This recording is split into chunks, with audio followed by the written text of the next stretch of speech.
Bienvenidos a Club de Prensa en NTN 24. Transmitimos desde Washington a 3 cuadras de la Casa Blanca y al final de este programa, ustedes no lo olviden, lo pueden ver completo o pueden ver a partes en nuestra página de Facebook, por nuestra cuenta de Twitter y el audio, el podcast, si lo quieren escuchar, está en SoundCloud.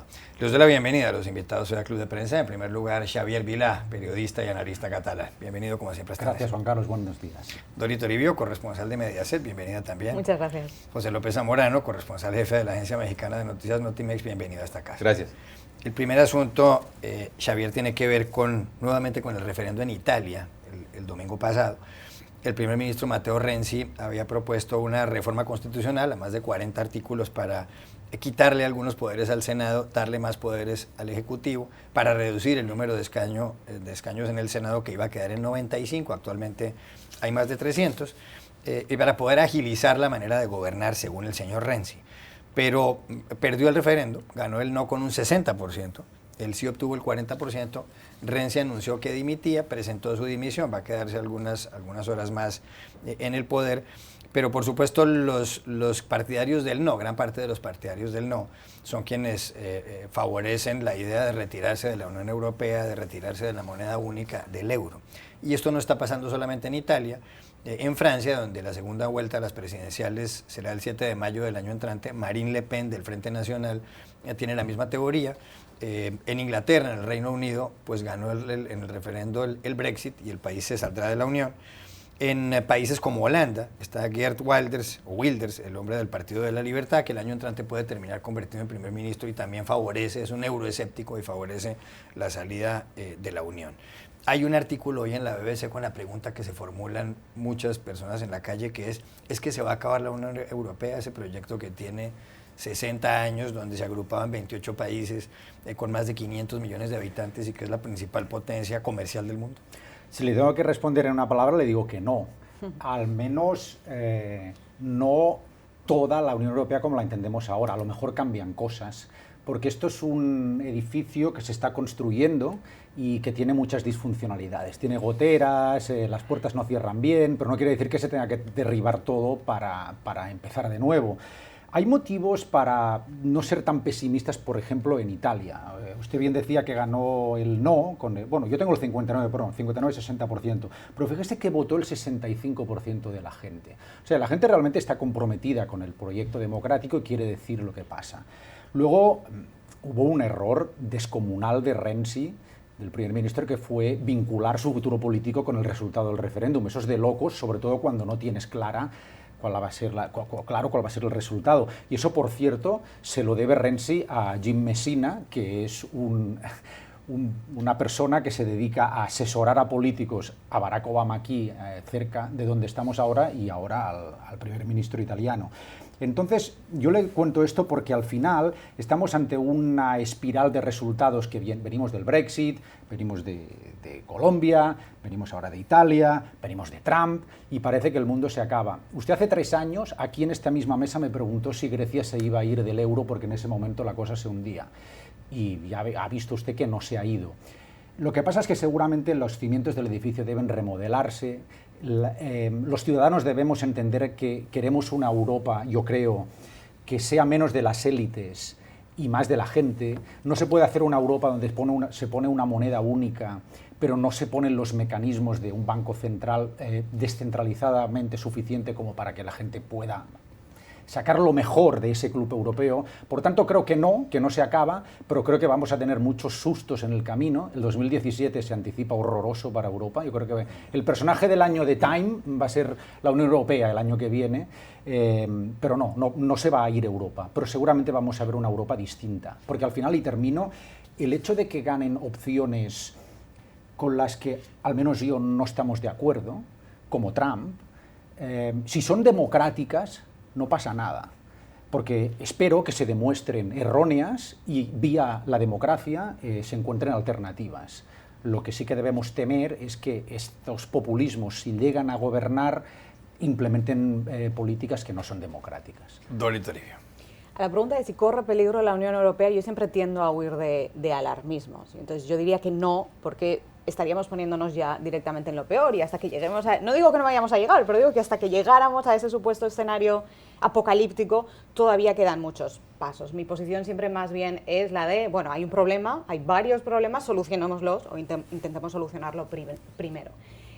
Italia es uno de los problemas que tiene ahora mismo la Unión Europea, pero no es desde luego el problema principal. Vamos a ver qué acaba pasando en Italia, porque efectivamente ha ganado el no en el referéndum, liderado por este movimiento 5 estrellas que se encaja dentro de los movimientos populistas, pero no están gobernando todavía. Así que vamos a ver primero si consiguen llegar al gobierno y segundo, si en el caso de conseguir llegar al gobierno, pondrían en marcha un referéndum para preguntarle a los italianos si quieren estar o no en la Unión Europea. Y tercero, vamos a ver qué saldría en ese referéndum y cómo se negociaría en ese supuesto escenario con Bruselas. Es decir, faltan muchos factores todavía. Ahora Europa se está enfrentando a otros peligros mucho más inminentes, que es la propia negociación con el Brexit, que está funcionando, que está en marcha estos días y que, como sabemos, está siendo muy, muy complicada. Vamos a ver primero cómo termina eso y después, como sabemos, Europa se está enfrentando en cada uno de los países, sobre todo en los llamados países de la periferia, todavía a las consecuencias de la crisis económica y financiera, que todavía no hemos salido de eso, a las graves crisis de inmigración o de refugiados, depende de sobre qué país estemos hablando. Si estamos hablando de los países del norte,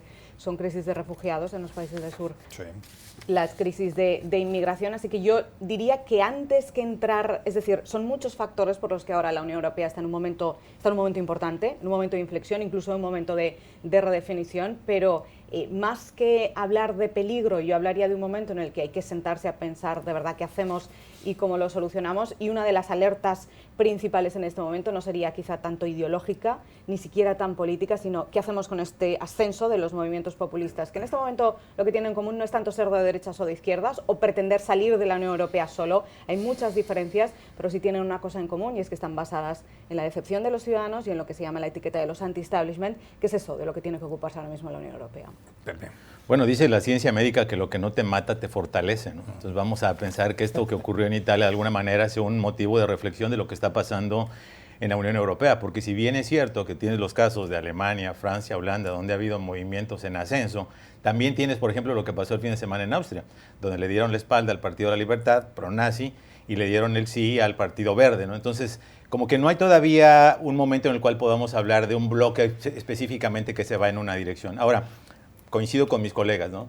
Es demasiado temprano para sacar la pluma fuente y empezar a redactar el epitafio de la Unión Europea. Pero el tema es qué se está haciendo por parte de los gobiernos que no son populistas, en el sentido de buscar apelar a ese electorado que claramente está preocupado por la percepción, no digo que la realidad, pero por la percepción de que las políticas integracionistas, sí, las políticas comerciales, las políticas migratorias representan una cesión de soberanía que les causa incertidumbre en su seguridad, en su prosperidad y en su identidad cultural. Entonces, si bien es cierto que esos movimientos tienen este rasgo, esas características no muy distintas al populismo y al tipo de electorado que alentó Trump en la campaña presidencial en los Estados Unidos, es qué vas a hacer para lidiar con hechos reales como el hecho de que la integración no ha acabado con la desigualdad económica en Europa.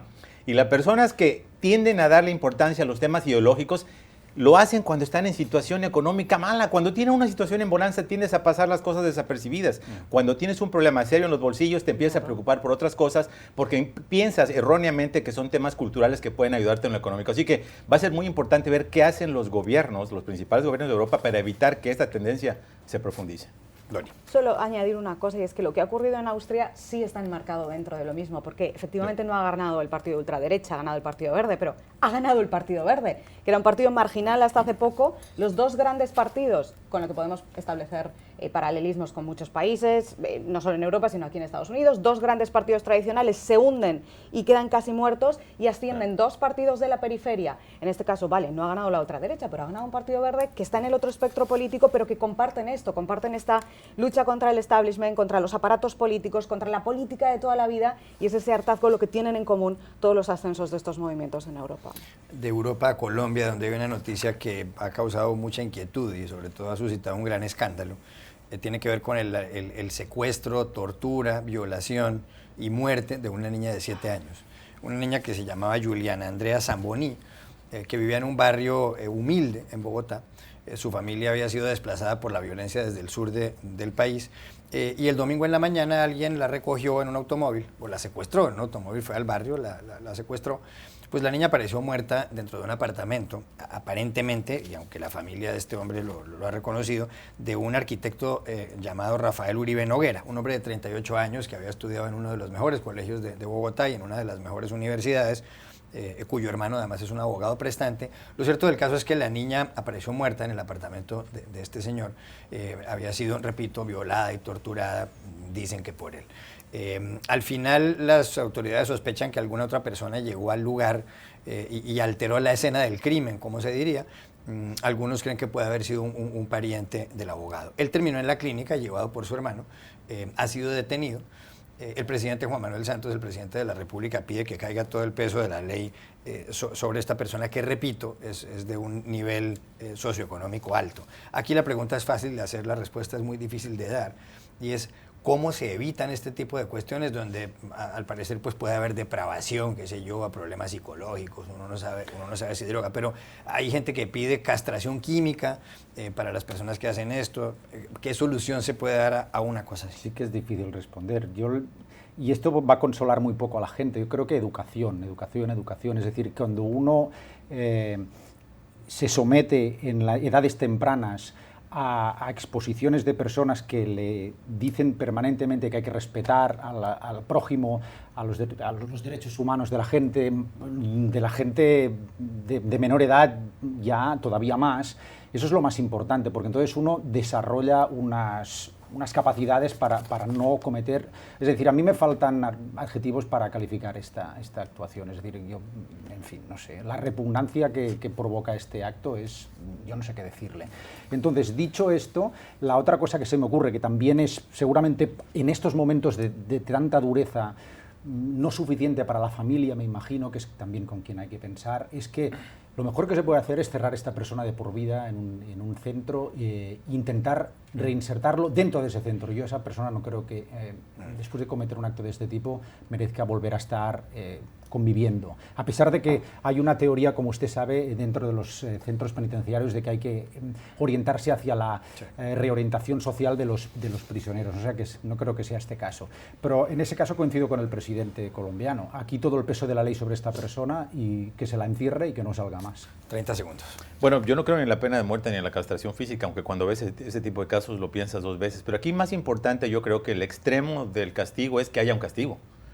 La prueba de fuego para Colombia es que el sistema judicial funcione y responde en esta situación donde tienes a los dos extremos, a una figura que aparentemente cometió el crimen, que es muy acaudalada, y a una niña de una familia extremadamente humilde.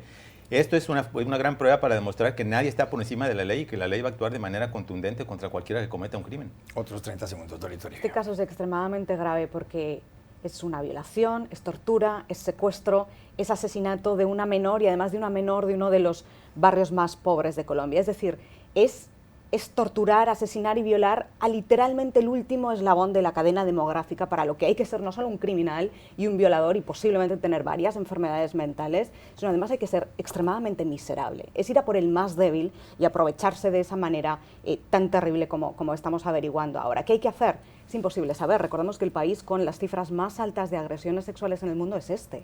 Es la primera economía del mundo, es la primera potencia del mundo, y ni siquiera Estados Unidos sabe qué hay que hacer. Quiero decir, no hay que irse a países en conflictos para saber que las mujeres y las niñas son siempre las más débiles en cualquier situación y en cualquier país del mundo. ¿Qué hay que hacer? Yo diría dos pilares fundamentales. La justicia, no solo con todo el peso de la ley, como dice el presidente de Colombia, sino esa periferia de la justicia, que es desde que las mujeres intentan ir a denunciar y se encuentran a un policía que se ríe de ellas, a esos jueces que de repente eximen a los violadores porque las mujeres quizás pusieron algo de su parte. No, esto hay que reforzarlo bien, y después, desde luego, la educación, porque aquí hay un elemento cultural, no solo, como digo, el propio crimen, sino todas esas personas que aún existen en todas nuestras sociedades que creen que las mujeres valen tan poco, y en este caso las niñas, de un estrato social tan ínfimo, valen tan poco que se les puede hacer lo que quieran porque su vida vale menos que la de otras personas. Ya regresamos a Club de Prensa. Volvemos a Club de Prensa en NTN 24 desde Washington. Pepe, hay una noticia que ocurrió aquí en esta ciudad, en Washington, en un restaurante donde venden pizzas, que se llama Comet Ping Pong. Además hay mesas de de ping-pong. Está muy cerca de una librería muy famosa que se llama Politics and Prose, más o menos cerca de aquí, a unos 15 minutos o 20 minutos en automóvil. Resulta que aparecieron noticias falsas en las redes sociales diciendo que ahí en ese restaurante Comet, el entorno de Hillary Clinton, partidarios de Hillary Clinton, habían decidido montar una red de prostitución infantil o algo así. El fin de semana apareció un hombre allá, Edgar Welch, llevado por estas noticias falsas, y entró con un fusil de asalto, con un revólver calibre 38, con una escopeta y con un cuchillo. Hubo un tiroteo y los agentes de la policía lograron reducir a este señor. Finalmente no pasó nada más. Pero es que había habido ya algunas acusaciones y amenazas contra el propietario de la pizzería, James Alefantis. Un columnista del diario The Washington Post, Dana Milbank, que va mucho a ese restaurante, dice que además todo esto fue alimentado por algunos mensajes en las redes sociales de Michael Flynn, hijo del consejero de Seguridad Nacional que va a ser de Donald Trump el próximo presidente de Estados Unidos, o el presidente electo de Estados Unidos. Y dice Dana Milbank que Trump fomenta la violencia porque nunca condena este tipo de cosas. ¿Es una exageración lo que dice el columnista del Washington Post o tiene razón?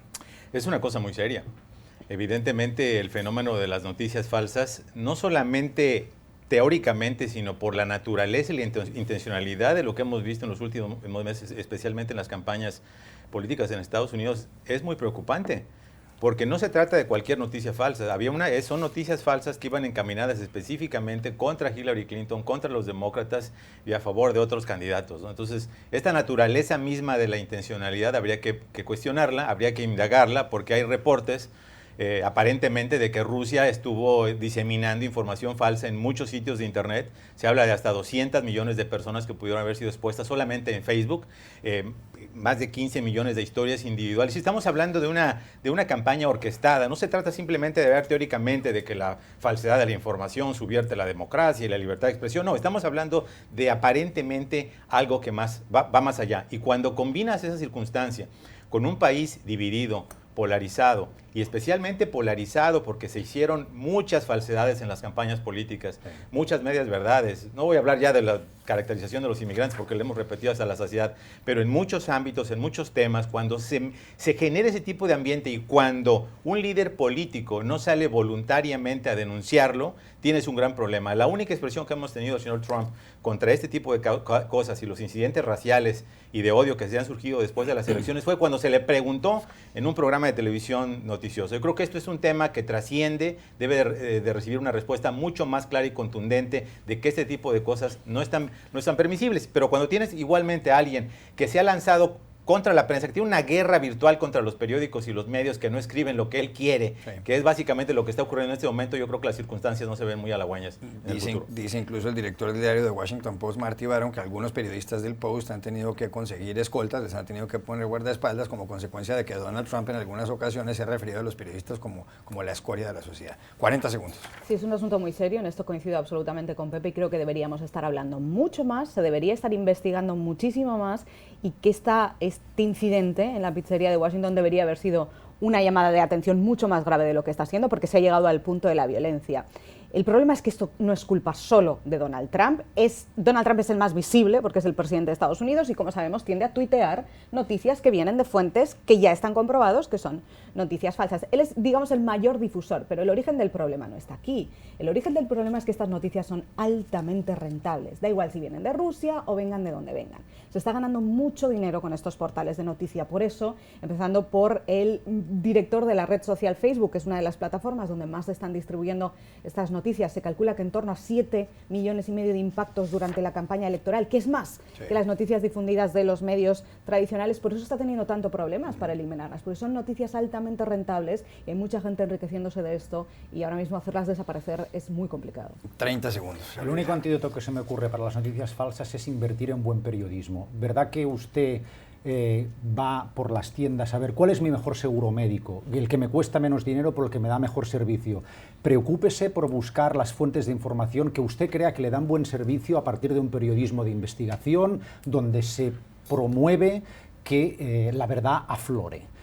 Si usted compra con un clic al primer payaso que dice que esto es Hollywood, tendrá mala información y se propagarán estas malas noticias. Ya regresamos a Club de Prensa. Volvemos a Club de Prensa en NTN 24, últimos 50 segundos. The Washington Post publica los 16 lugares más enviados por Instagram, fotografías, en el 2016. Puesto número 1, Parque Disney. Está Estudios Universal, el Central Park en Nueva York, Times Square también en Nueva York es el 4. La Torre Eiffel, el Museo del Louvre, ambos en París, el 7 es Las Vegas, el 8 Santa Mónica, el 9 el Puente de Brooklyn, después Moscú y Bangkok, el Coliseo de Roma, el Madison Square Garden en Nueva York, el Aeropuerto de Los Ángeles, el puente de Tower Bridge en Londres, como se dice en inglés, y el centro de Barcelona, la Casa Batlló en el 16. ¿Qué es lo que más le gusta? La Casa Batlló, que está a 3 cuadras de mi casa, y estupefacción porque el Parque Disney sea la primera, y muy feliz de que en los 10 primeros sitios he estado. O sea que constato que son sitios maravillosos para ir, a pesar de que Batlló esté en el 16. Dori Toribio. No, todo me apoya a Barcelona. Es verdad que uno de los sitios más maravillosos para poner en Instagram es Barcelona, Puente de Brooklyn y en general Nueva York. Es muy, muy instagrameable, si lo podemos decir, y yo añadiría el otoño Washington, que yo no sé si he hecho ya 1000 fotos estos 2 últimos meses, porque esos tonos rojizos anaranjados, preciosos y perfectos para las redes sociales. Pepe López Zamora. Yo creo que la lista es menos una expresión del valor intrínseco de los lugares como de la radiografía de quienes se toman las fotos. Jóvenes que les gusta andar en la calle, en Disney, Universal, Central Park, Times Square. La única aberración, y diría yo, que es el Aeropuerto Internacional de Los Ángeles. Oh, eso es raro. El aburrimiento. Raro. Gracias a los tres. A ustedes los espero mañana en Club de Prensa.